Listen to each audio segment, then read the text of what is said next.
ಬಾಬಾ ಆಮ್ಟೆಯವರ ಹೆಸರು ತಾವೆಲ್ಲರೂ ಕೇಳಿರ್ತೀರಿ. ಬಾಬಾ ಆಮ್ಟೆಯವರ ತಾಯಿ ಹೆಚ್ಚು ಓದಿದವರಲ್ಲ, ಆದರೆ ಬಹಳ ಬುದ್ಧಿಶಾಲಿಯಾಗಿರುವಂತಹ ಒಬ್ಬ ಮಾತೆಯಾಗಿದ್ದರು. ಅವರು ಯಾವುದೇ ವಿಷಯವನ್ನು ಬಹಳ ಚೆನ್ನಾಗಿ ಮನಸ್ಸಿಗೆ ಮುಟ್ಟುವಂತೆ ತಮ್ಮ ಮಕ್ಕಳಿಗೆ ತಿಳಿಸ್ತಿದ್ರು. ಒಮ್ಮೆ ಬಾಬಾ ಆಮ್ಟೆಯವರಿಗೆ ಏನು ಮಾಡ್ತಾರೆ ಆ ತಾಯಿ ಅಂದರೆ, ಒಂದು ಜಪಾನ್ ಬೊಂಬೆಯನ್ನು ಖರೀದಿಸಿ ತಂದು ಕೊಡ್ತಾರೆ. ಅದು ಎಷ್ಟೋ ಸಲ ಬೀಳ್ತಿತ್ತು, ಅಷ್ಟು ಸಲ ಎದ್ದು ನಿಲ್ತಿತ್ತು. ಆ ಬೊಂಬೆಯನ್ನು ಮಗನಿಗೆ ಕೊಡ್ತಾ ಹೇಳ್ತಾರೆ, ಮಗು, ಈ ಬೊಂಬೆಯನ್ನು ಬೀಳಿಸುತ್ತಾ ನೀನು ಸುಸ್ತಾಗುವಿ ಅಷ್ಟೇ, ಆದರೆ ಅದು ಪ್ರತಿ ಸಲವೂ ಎದ್ದು ನಿಲ್ಲುತ್ತದೆ ಅಂತ ತಾಯಿ ಮಗನಿಗೆ ಹೇಳ್ತಾರೆ.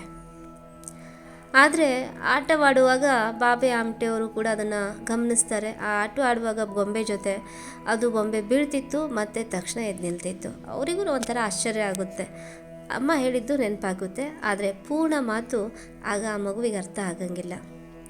ತಾಯಿ ಮಾತು ಮಗನಿಗೆ ಅರ್ಥ ಆಗದೆ ಇರುವಂತಹ ವಯಸ್ಸು ಕೂಡ ಅದು.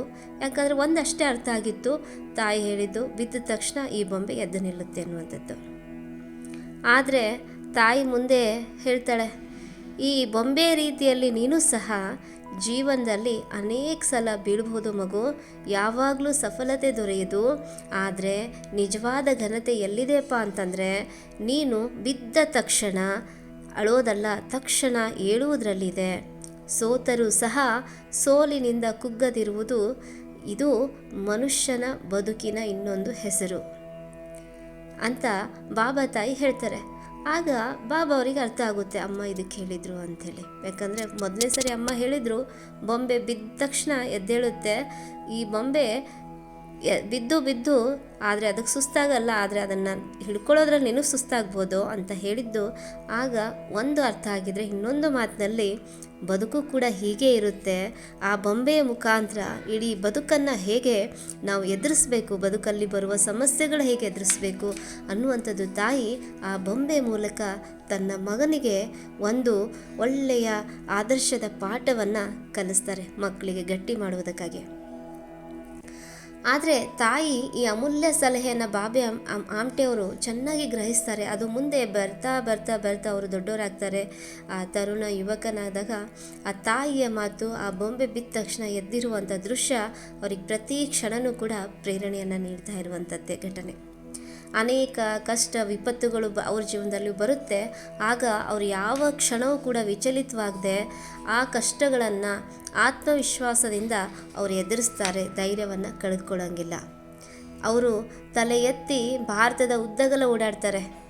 ಕುಷ್ಠರೋಗಿಗಳ ಸೇವೆಯಲ್ಲಿ ಹಾಗೂ ಪರಿಸರ ಸಂರಕ್ಷಣೆಯ ಕಾರ್ಯದಲ್ಲಿ ತಮ್ಮನ್ನು ತಾವು ತೊಡಗಿಸ್ಕೊಳ್ತಾರೆ, ಸಮಾಜಕ್ಕಾಗಿ ತಮ್ಮನ್ನು ತಾವು ಅರ್ಪಿಸಿಕೊಳ್ತಾರೆ. ಪ್ರತಿ ಕಾರ್ಯ ಸಾಧನೆಯ ಪ್ರಾರಂಭದಲ್ಲಿಯೂ ಇದನ್ನು ಸಾಧಿಸಲೇಬೇಕೆಂಬ ಸಂಕಲ್ಪ ನಾವು ಮಾಡಬೇಕಾಗುತ್ತೆ ಮಕ್ಕಳೇ. ಅಧ್ಯಯನಕ್ಕೆ ಎಷ್ಟೋ ಸರಿ ಕುಳಿತುಕೊಂಡಿರ್ತೇವೆ, 1 ಗಂಟೆ ಓದಬೇಕು, ಬೇರೆ ಏನೂ ಮಾಡೋಂಗಿಲ್ಲ ಅಂತ ಸಂಕಲ್ಪ ಮಾಡಿದರೆ ನೀವು 100% ಏಕಾಗ್ರತೆಯಿಂದ ಓದ್ತೀರಿ. ಕೈಯಲ್ಲಿ ಪುಸ್ತಕವನ್ನು ಇಟ್ಕೊಂಡು ಸಂಕಲ್ಪರಹಿತರಾಗಿದ್ದರೆ ನಿಮ್ಮ ಜ್ಞಾನ, ಪುಸ್ತಕದ ಜ್ಞಾನ ಅದು ವಿಲೀನವಾಗುವುದಿಲ್ಲ. ಯಾಕಂದರೆ ನಿಮ್ಮ ಮನಸ್ಸಿನ ಸ್ಥಿತಿಯೇ ಬೇರೆ, ಪುಸ್ತಕದಲ್ಲಿರುವ ವಿಷಯವೇ ಬೇರೆ ಆಗುತ್ತೆ. ನೀವು ಪುಸ್ತಕ ಯಾಕೆ ಓದಬೇಕು ಅನ್ನುವಂಥದ್ದು ಕೂಡ ನಿರ್ಧಾರ ಮಾಡಿರಬೇಕು. ಇವತ್ತು ಈ ಪುಸ್ತಕದಲ್ಲಿರುವ ಎಲ್ಲ ವಿಷಯವನ್ನು ನಾನು ಅರಗಿಸಿ ನಾನು ಜ್ಞಾನವನ್ನು ಅದನ್ನು ಪಡ್ಕೊಳ್ತೀನಿ, ಅರಗಿಸ್ಕೊಳ್ತೀನಿ, ಆ ವಿಷಯವನ್ನು ಚೆನ್ನಾಗಿ ಅರಗಿಸ್ಕೊಂಡು ಮನನ ಮಾಡ್ತೀನಿ ಅನ್ನುವಂಥದ್ದು ಸಂಕಲ್ಪ ನಿಮ್ಮದಾಗಿದ್ದರೆ ಅದು ಅರ್ಥ ಆಗುತ್ತೆ. ಬಹುತೇಕ ಮಕ್ಕಳ ಸಮಸ್ಯೆ ಇದೆ. ಅಪ್ಪ ಅಮ್ಮ ಓದು ಅಂತ ಹೇಳ್ತಾರೆ, ಮಕ್ಕಳು ಓದಕ್ಕೆ ಕೂಡ್ತಾರೆ, ಮಕ್ಕಳದು ಕೈಯಲ್ಲಿ ಪುಸ್ತಕ, ಮನಸ್ಸು ಮಾತ್ರ ಮನೆಯಲ್ಲಿರುವಂಥ ಸ್ಮಾರ್ಟ್ಫೋನ್ ಕಡೆ, ಅಥವಾ ಯಾವುದೋ ಗೇಮ್ ಆಟ ಆಡಬೇಕು, ಅಥವಾ TV ನೋಡಬೇಕು, ಇಂಥದ್ರ ಕಡೆ ರೀಲ್ಸ್ ನೋಡಬೇಕು, ಯೂಟ್ಯೂಬ್ ನೋಡಬೇಕು. ಅಲ್ಲಿ ತಮಗೆ ಜ್ಞಾನವನ್ನು ಕೊಡದೇ ಇರುವಂತಹ, ಸಮಯ ವ್ಯರ್ಥ ಮಾಡುವಂತಹ ಕ್ರಿಯೆಗಳಲ್ಲಿ ತೊಡಗಿಸಿಕೊಳ್ಳುವಂಥ ಮನಸ್ಸಿನ ಸ್ಥಿತಿಯಲ್ಲಿ ನಿಮ್ಮ ಮನಸ್ಸು ಪ್ರತಿಕ್ಷಣ ಹೋಗ್ತಾ ಇರುತ್ತೆ. ಆದರೆ ಮಕ್ಕಳೇ, ನೀವು ಹೀಗೆ ಮಾಡಬೇಡಿ. ಬಾಬಾ ಆಮ್ಟೆಯವರ ತಾಯಿ ಹೇಳಿದ್ದ ಮಾತನ್ನು ನಿಮಗೂ ಅನ್ವಯಿಸುತ್ತೆ. ಯಾಕಂದರೆ ಬಾಬಾ ಆಮ್ಟೆಯವರ ತಾಯಿ ಬಾಬಾ ಆಮ್ಟೆಯವರಿಗೆ ಅಷ್ಟೇ ತಾಯಿಯಲ್ಲ, ನಮ್ಮೆಲ್ಲರಿಗೂ ಕೂಡ ತಾಯಿಯೇ ಅವರು. ಅವರ ಮಾತನ್ನು ನಾವು ಅರ್ಥ ಮಾಡಿಕೊಳ್ಳೋಣ.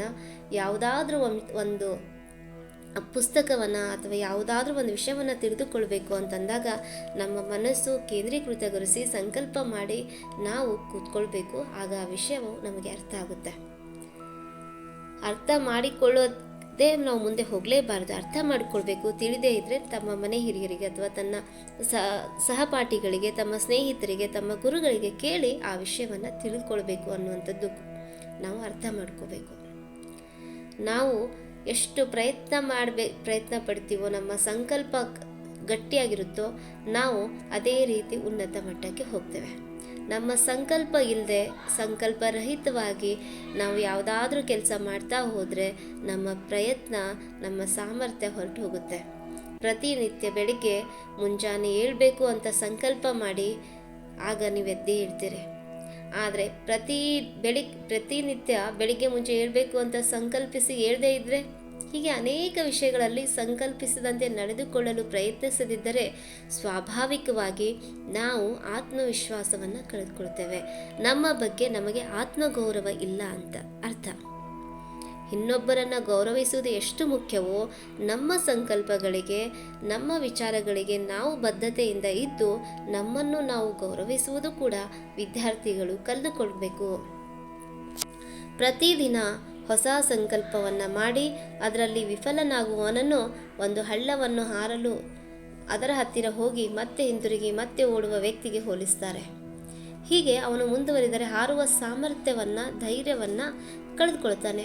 ಸಾಧನೆಯಲ್ಲಿ ನಿರಂತರವಾಗಿ ನಾವು ಮುಂದುವರಿಬೇಕು ಅಂದರೆ ಹೆಚ್ಚು ಹೆಚ್ಚು ಇಚ್ಛಾಶಕ್ತಿಗಳನ್ನು ಗಳಿಸಲಾರೆವು.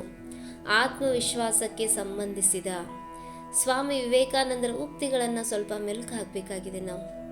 ಅವರ ಆತ್ಮವಿಶ್ವಾಸದ ಬಗ್ಗೆ ತುಂಬ ಚೆನ್ನಾಗಿ ಹೇಳ್ತಾರೆ.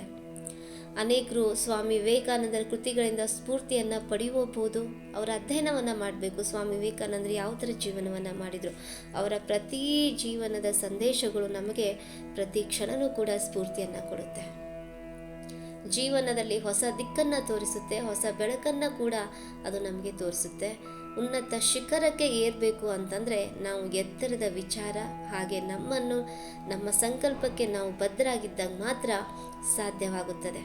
ಮಕ್ಕಳೇ, ಯಾವತ್ತೂ ಆಗಲಿ, ಗುರುಗಳಾಗಲಿ, ತಾಯಂದರು ಆಗಲಿ, ಸಹೋದರರಾಗಲಿ, ಹಿರಿಯರು ನಮಗೆ ಹೇಳಿರುವಂತಹ ಮಾರ್ಗದರ್ಶನವನ್ನು, ಅದರ ತಾತ್ಪರ್ಯವನ್ನು ನಾವು ಅರ್ಥ ಮಾಡಿಕೊಳ್ಬೇಕು.